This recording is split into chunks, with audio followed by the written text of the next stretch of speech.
Coming up on Locked On Dodgers, it's a mailbag episode because the Dodgers had another day off, 2 days off without the Dodgers. Luckily, they play today. In the meantime, we have questions from you guys about Shohei Ohtani, Gavin Lux, Walker Buehler, a whole lot more. Dodgers facing the Braves in the postseason, maybe how they're going to get past them. All sorts of stuff to talk about based on your questions. So let's get Locked On Dodgers. You are Locked On Dodgers, your daily Los Angeles Dodgers podcast. Part of the Locked On Podcast Network, your team every day.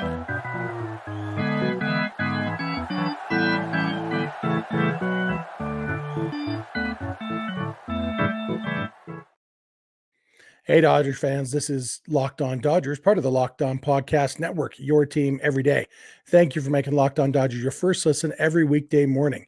Remember, this show is free and available on all podcast platforms and on YouTube simply by searching for Locked On Dodgers. Or even better, go and subscribe wherever you're watching or listening right now. Then you can be an everydayer just like we are. If this is your first time with us, I am Jeff Snider. That guy next to me is Vince Samperio. Vince and I are both lifelong Dodger fans just like you are. We've also both spent time covering the Dodgers in the press box and the locker room. So we're not quite insiders, but we bring you the smart fans perspective on our boys in blue every weekday morning. This episode is brought to you by birddogs. Go to birddogs.com/lockedonmlb or enter promo code LOCKEDONMLB for a free white tech hat with any order. You won't want to take your bird dogs off, we promise you. And Vince, Dodgers didn't play today on Monday as we're recording this, but luckily they're back. We had 2 days off. Felt like the All-Star break again. And I am ready for the Dodgers not to have 2 days off again until the postseason when they really need it for rest. But we've survived this break. And I think neither of us is too much worse to wear for it. Yeah, it was funny. Like the amount of people that sent me that photo of Dodger Stadium and legitimately thought it was flooded. And I had a lot of questions for those people. Like, okay, do you not know what asphalt looks like when it's wet? Do you not know that Dodger Stadium is not concave, so it's on the hill? So, in theory, it wouldn't flood like that. And you know that the stadium is not covered by, like, it's not boxed in, like the water would get through all the gates and everything because there's gates. So, thank you for the Dodgers for clearing that up for everybody also, because people didn't. Well, and even in that picture, even in the picture that was going around, the tarp's not even on the field. Like you can see the dirt. It's like the field looks fine. I honestly think they probably didn't put the tarp. Yeah. Because they don't play there for a week. Yeah. And so it's like, well, let's let the rain go down, and the dirt looked fine. It wasn't puddly. It's just, hey, look, I imagine it's probably the cleanest those seats at Dodger Stadium have been for a while. So I think overall it's probably a good thing. Yeah. People would tell me, oh, like you guys need it for the drought. California's been like basically out the drought since the start of the year, but more water. At least LA proper was pretty good. I know once you get outside of that, it got a little bit hectic, but overall we survived. So it was tough with no Dodger baseball and just rain. Well, at least rain on Sunday. Like you couldn't really do anything. Yeah, Southern California should never complain about getting some rain. Basically, we could always use it. So we didn't get any questions about the rain or the quote-unquote flooded stadium, but we did get a lot of good questions from our listeners. And so let's just jump right into this mailbag. There's no real news. Let's start with our friend. I tried to say friend and pal at the same time, and it came out as foul. Wow. Tatiana at Nerdy Dodger. Earlier this season, there was talk of Gavin Lux maybe coming back this season. Not sure if you've talked about it yet, but with the lineup additions of Kike, et cetera, do they even attempt that, or do they have him build back up slowly for next season? And maybe actually, let's combine this with the first one for our buddy Kevin at Blue Goon 82. I hate having any holes in the lineup, but it's been a joy watching Rojas play defense this year. I'd love to see how Lux does at shortstop, but do you think the team lets Rojas start at shortstop next year with Lux at second? Yeah, so Lux, I would imagine it's similar to Walker Buehler, where he's working to get himself back before the season ends. The Dodgers aren't necessarily really counting on that, or they're not preventing him from going, trying to get back for the season, but they're also realistic that it's probably not going to happen. Especially with Lux, I've seen him around the stadium a few times, and then he was in Arizona. He's not moving like somebody that's going to play in a month. He still has a little bit of a limp. He worked out one of the days and had it all iced up. So yeah, even if he did come back, or if was available to come back, I don't think they would do it at this moment, anyways. Just because, like, timing wise, he's not somebody like Schwarber who came back that 1 year after tearing his ACL, because he's just literally there to hit. Lux, not necessarily just there to hit, and his game is built around his athleticism. If it's not fully there, you saw Acuna last year. He wasn't even fully back last year. Not till this year is he finally fully back. So, it might be a while before we see Lux, which maybe leads into that question of, it's going to depend on how Gavin Lux feels, and does. If Gavin Lux is 100%, no restrictions, no nothing, I would imagine he's going to be the shortstop, because Miguel Rojas wasn't signed to be the starting shortstop. He was just signed to be a guy that plays on the team in the shortstop role sometimes.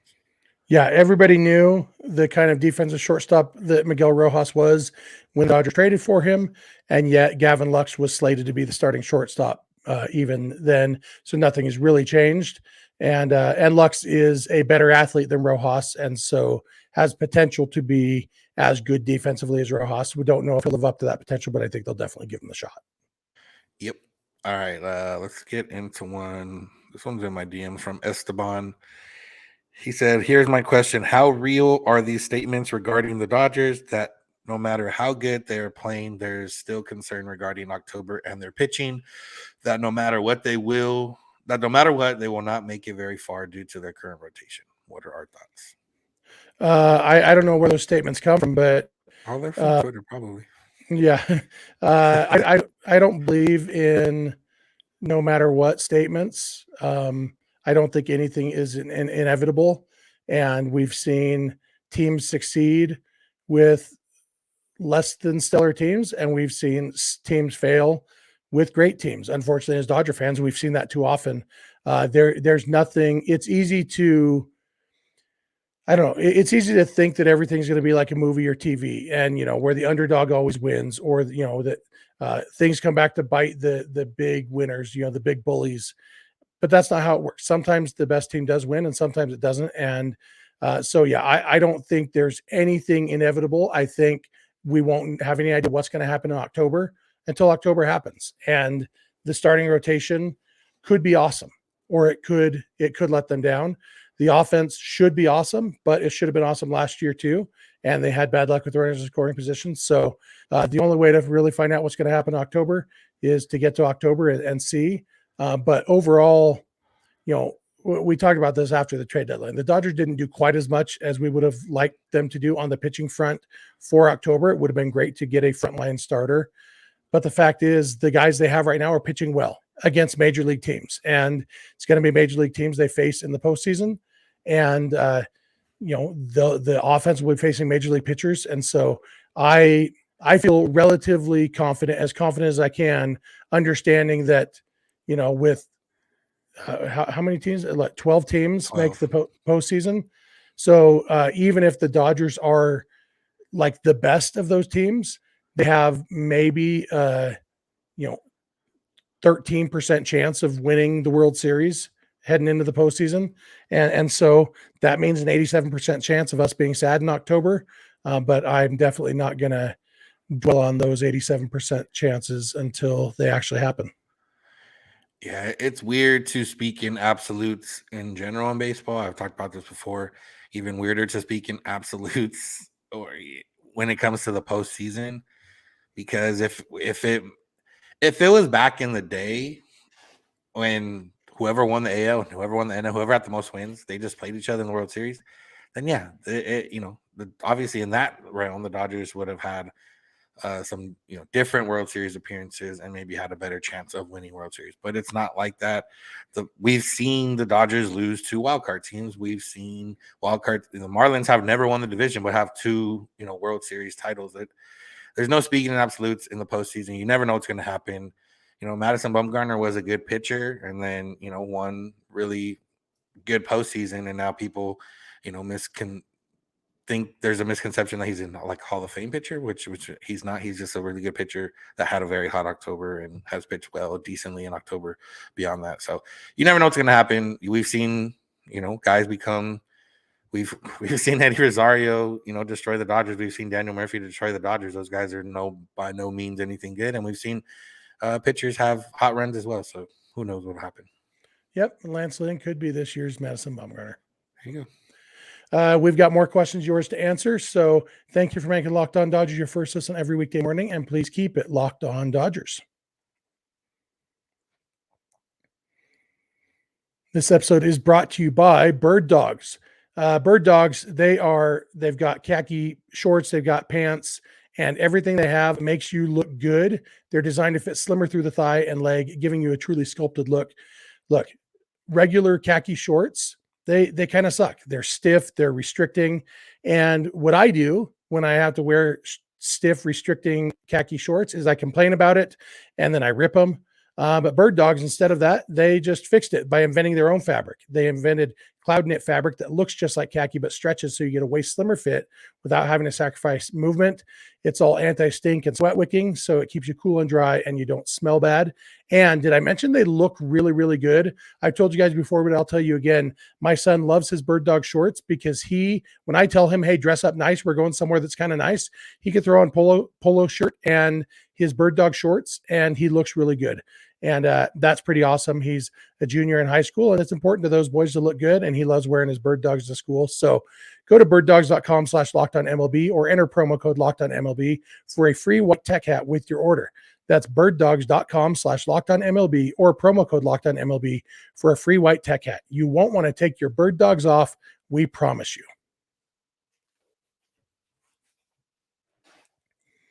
We are back. We want to thank you again for making Locked On Dodgers your first listen every weekday morning. Remember, you can catch every Dodger game. If you can't watch it on TV or in person, you can listen to the Dodgers radio broadcast on SiriusXM or the SXM app. Just launch the app and search for Dodgers. You can also listen to this podcast on the SXM app by searching for Locked On Dodgers. You can also listen to us wherever you get podcasts or watch on YouTube. We appreciate those of you who are doing that every day, our everydayers. If you're not an everydayer, it's a fun club to join, and it's really easy. All you got to do is watch or listen every day. We got a good voicemail this weekend from one of our everydayers, taking us to task a little bit, Vince, for the way we've been pronouncing Sandy Alcantara's last name. I know I used to say Alcantara, and somebody corrected me and said the emphasis is on the con. And I think I've been then running the last two syllables together, saying more Alcantara, instead it should be Alcantara. And I'm not good at rolling my R's, but at least getting all four syllables. It was important to one of our everydayers, so it's important to me. And I do try to get names right, so I appreciate being called out on that. And yeah, all of you, call us out anytime you need to. If you're watching on YouTube, call us out in the YouTube comment section. But you better be right, because I'll mention it. If you call me out and you're wrong, I will tear you apart. But we'd love to hear your comments there. And if you're listening on the podcast, we'd love to hear your comments through social media or email or whatever. We'll give you all that contact info at the end. We should jump back into the mailbag, Vince. Let's get into it. Let's go with Baraza at dbaraza9. What are our expectations of when Walker Buehler comes back? I assume he means, I don't know if it's when do we think he'll come back or what do we think will happen when he comes back? We can address both. Do you think the Dodgers will bring him out of the bullpen? Yeah, Dave Roberts said for any chance of him to start, he needs to be built up to 4-60. It's August 21st. There's, a month and some change left, about, a little less than 6 weeks left in the season. A full spring training is about a month, so he would be a little bit restricted in that to get to 4-60. Even if everything, if everything goes right, we will see Walker Buehler in maybe, 3 to 4 weeks, which even seems crazy to think about because, we haven't heard much. We'll see if we hear anything else this week about him and see what the plan is. I don't expect to see him back at this point. There was a time where I thought we might see him back. I don't expect to see it. If we do, I think it'll be for him, and they'll let him throw whatever innings he's built up for. They should have the division locked up. And if they're not chasing the Braves or if the Braves are too far ahead of them, then, those games, not that they won't matter, but they won't matter to a certain extent. So I think that's where we're at with Buehler at this point. Yeah, they can give him a chance. If he does get ready, come back, he can pitch. And, if he can help the team in October, they're going to put him on the roster and pitch him in that role. But they're not going to feel the need to put him in the rotation as, because he's a starter. If he's not ready to start in the postseason, he won't. But I don't think it's out of the question to think that he could help them out of the bullpen in October. But yeah, it really will depend on what we see the next few weeks, because there's going to have to be a lot of movement there for him to even be considered for October. Yeah, especially if anybody else healthy comes back, that just lengthens, the way it goes. Yeah. All right, Jeff, this question is specifically for you from our buddy, SoCal librarian. She says, you need some Snydog optimism. How are the Dodgers going to get past the mighty Braves and then win the World Series? She said, it's been a great season, but my heart is already preparing for October. Well, Yolanda, I'm the only one who calls her Yolanda. That's her real name. Her name's Yoli, but you ever seen that? I think it was a Mad TV sketch or something. Like it's like a telenovela, and it's just people saying each other's names. Miguel, Yolanda. Anyway, that's what I think of whenever I talk to Yoli. She's awesome. Thanks for the question. Yeah, I mean, the Dodgers are roughly as good a team as the Braves. They're different types of teams, but the Dodgers, if they face them, there's a decent chance that one or both teams don't even make it to the NLCS, which is where they'd meet up. Remember last year? Remember the series against the Mets last September or August or whatever, and everybody's talking about it being a playoff preview and blah blah, and then the Padres took out both the Dodgers and the Mets, and so it was the Padres and the Phillies in the NLCS instead. But if the Dodgers do play the Braves in the NLCS, the Braves almost beat the Dodgers in 2020 when the Dodgers were the better team. The Braves did beat the Dodgers in 2021 when the Dodgers were the better team, and so everything goes out the window in the postseason. And the Braves are a solid team. They're good, but they can get hot or cold in October, just like the Dodgers can. And so don't start dreading October until it gets there. That's my only advice as a baseball fan. There will be plenty of time in October. In fact, don't even dread October when it gets there. There will be plenty of time to be sad if the Dodgers lose in October. But don't start being sad before then. Just wait until it happens, because sometimes they don't. Sometimes it's like 2020 or 1988, and they don't lose and they win it all. And if you wasted time being sad before then, you're just, it's like, I've probably used this analogy before. It's like pulling a guy from a basketball game because he's in foul trouble. All you're doing is guaranteeing that he's missing the time. Just let the dude play. If he fouls out, he fouls out. Deal with it then. Don't sit him on the bench. You're missing out on his points because you're worried he might foul out. And I know there's reasons to sit a guy when he's in foul trouble. I get that. It's one of the reasons I don't like basketball. But yeah, don't pull your guy because he's in foul trouble right now. Wait to be upset after the Dodgers lose, because maybe they won't. Yeah, if you want to find the flaw for the Braves, it's the pitching. Since the All-Star break, they have a 4.43 ERA. They're middle of the pack in the major leagues. The offense is really good. The team overall is really good. Spencer Strider has a lot of strikeouts, but he also has an ERA, hovering around 4, and hasn't been that great. And the Dodgers got to him earlier this year. So, the Dodgers offense, while they're behind in runs scored and home runs behind the Braves, they're not that far behind, and their offense is still pretty good. Yep. And offenses can slump. So, if the Braves pitching slumps and their offense slumps in October, hey, that's good news for the Dodgers. So, let's do this next one real quick. From SAAC523 on Twitter. What's the Dodgers magic number? Have you calculated it, Vince? Because I have. I have not. I usually leave anything math to you. So the Dodgers didn't play on Monday, but the Giants did. The Giants lost. The Phillies thought about trying to mess it up. Did you watch any of that game? Giants were down 10-2, and Dylan Covey, former Dodger Dylan Covey, was pitching for the Phillies, and he gave up a hit and 2 walks, and then a hit batter, and then another walk. So left the game with bases loaded, 2 runs in, and no outs. Luckily, whoever they brought in after that closed things down, and the Phillies beat the Giants. And so with that Giants loss, the Dodgers magic number is down to 27 now. The magic number, if you're not familiar, it just means the number of wins for the Dodgers or losses for the Giants, or any combination of the two, that will clinch the division for the Dodgers. And what that means is the Dodgers have 39 games left. So if the Dodgers go 27-12, which isn't out of the question, that's probably roughly what they've done over their last 39 games. In fact, it might be worse than they've done over their last 39 games. If they were to go 27-12, they would win the division, even if the Giants didn't lose another game all year. That's the easy way to look at magic number. And what that means is the Dodgers' fate is really, really within their own control. They also have 7 games left against the Giants. And so if the Dodgers could win 5 of those, that knocks 10 off the magic number right there. And it knocks another one off the magic number because if the Dodgers go 5-2, they will also win the season series against the Giants. And so that would actually bump it down by 1 more because they would win in the case of a tie. And so, yeah, Dodgers definitely control their own fate. And I wouldn't guarantee anything, and I'm not a gambling man, but I would feel comfortable if I was forced to place a bet on something baseball related, it would be on the Dodgers winning the National League West this year. Yeah, probably won't win much money, but you'd win. Yeah, hey, that's the best kind of bets, the safe ones. All right, we're going to come back. We got a few more questions to answer for you. So thanks for making Locked On Dodgers your first listen every weekday morning, and please keep it Locked On Dodgers.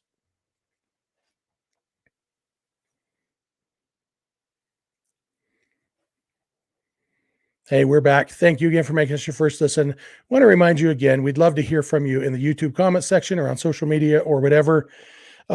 I've appreciated. I've been talking to some of the other hosts of some of the other Locked On podcasts, and their fans are a little bit angry. And it's one of the things I appreciate doing a Dodgers podcast is, there is some irrational anger even on the Dodgers side, but especially right now, Dodgers are playing so well that we don't get a lot of angry comments. Next time they lose, I'm sure everybody will want Dave Roberts fired again. But our buddy Ethan, who does Locked On Pirates, the Pirates won 11-1 today, and he had somebody in his mentions complaining about how many runners they left on base. And so I appreciate that we don't get too much of that. We like honest, we like to call it how it is, but we love hearing from you guys. So thanks for being awesome fans, especially thanks to our everydayers. And remember, you can catch the Dodgers radio broadcast of every game on SiriusXM or the SXM app by searching for Dodgers. You want to read our next question, Vince? Yep. We got one from @Jesse_Ochodos. What's your best 5-man pitching rotation right now with our active roster? Well, I mean, the active roster right now, the Dodgers did option Ryan Pepiot back to AAA on Monday. And so right now the Dodgers only have 5 starters or starter capable pitchers on their active roster. That's Clayton Kershaw, Julio, Lance Lynn, Ryan Yarbrough, and Bobby Miller. So in some order, it's those 5 guys. I was a little bit, maybe surprised isn't the word, interested to see, though, that they did send Pepiot back to the minors. It wouldn't be his turn to start for another 4 or 5 days anyway. And, but, somebody's got to fill that spot left by Tony Gonsolin. And I guess they could skip it this time. With these 2 days off, they could go with the 4-man rotation one time through if they wanted to. It doesn't seem likely, really, with where they're at in the season.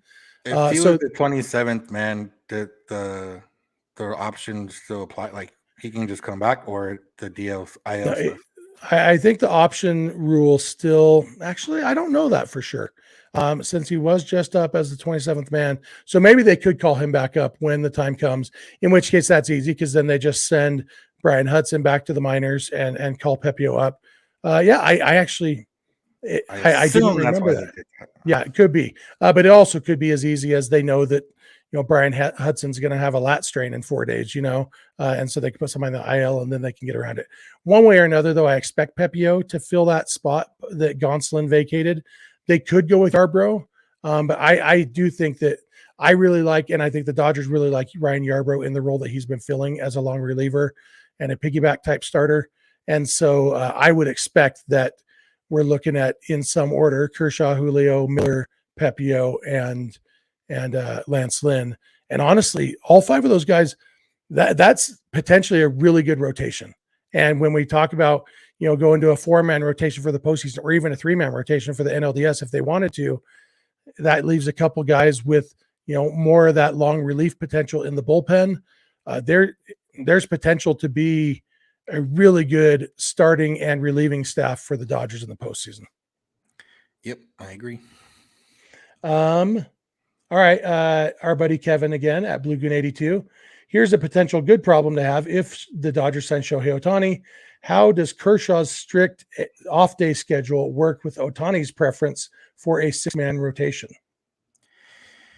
I would imagine that at this point in his career, Clayton Kershaw has, or if not, will back off of, that, especially given the fact that he has been on the injured list every year for the last few years.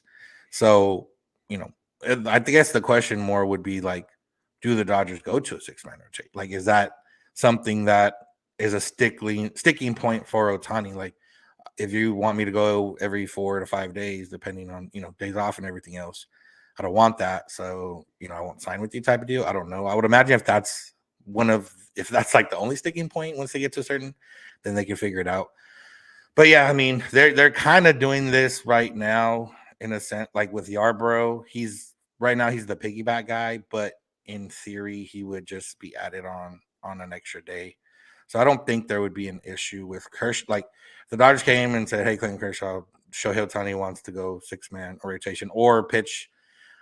They could probably maneuver it the other way too, where Ohtani pitches every, 6th day, and everyone else maybe fills in once they get the days off, and maybe they call up somebody or have a bullpen game.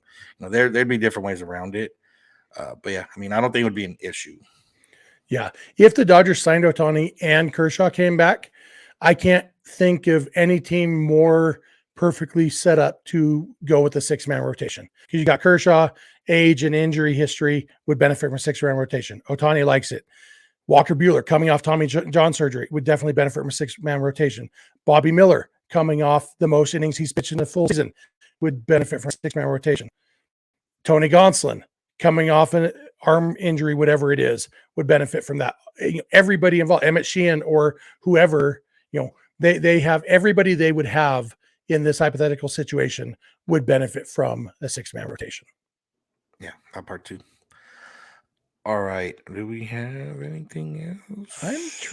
I'm looking through. That might be all of our questions. So, yeah, I a good batch of questions, and nothing that we dreaded answering. So, and we got to do some math. That was fun. So, everything about this was a good episode. So, thank you all for your questions. Do you have anything else, Vince, before we wrap this up? Dodgers face Noah Syndergaard tonight, so I'm very intrigued to see how that goes. Yeah, this will be Syndergaard's, I think, 4th start with Cleveland.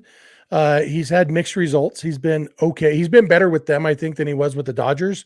They've mixed up his pitch repertoire a little bit, haven't thrown a slider more often. So, yeah, I expect the Dodgers to put a beating on him, but, we'll see. I'm sure he'll be extra motivated, especially with some of his comments. We never did get to that question. The last mailbag, I think it was from Kevin, about Syndergaard's comments about basically using air quotes when talking about his blister injury. But you know what? You could have put him on the IL with a sprained command tool or something, whatever it was with a broken fastball. Yeah, but I think Syndergaard will probably be a little bit extra motivated just because of how his time in LA ended.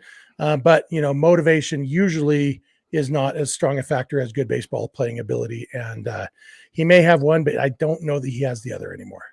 Yeah. All right, that'll do it for us for today. Thank you all for making Locked On Dodgers your first listen. Remember, you can catch every Dodgers game, the Dodgers radio broadcast, on SiriusXM or the SXM app. Just launch the app and search for Dodgers. You can listen to us wherever you get podcasts. You can watch us on YouTube. Just search for Locked On Dodgers in both of those places. You can follow us on Instagram and on Twitter at Locked On Dodgers. Vince is on Twitter at VinceSense91. I'm on Twitter at Snidog. DMs are open for both of us. Probably better to DM us directly than the show account, but we will definitely get back to you there if you want to chit chat Dodgers in our DMs. You can also email us, lockedondodgers@gmail.com, or you can send us a voicemail or a text message at 323-863-LOCK5625. We are here every weekday morning, and we hope you'll be here with us. When you get in your car or sit on your couch, tell your smart device to play podcast Locked On Dodgers. And remember, you don't have to agree. You just have to listen. We'll talk to you tomorrow. Have a good one.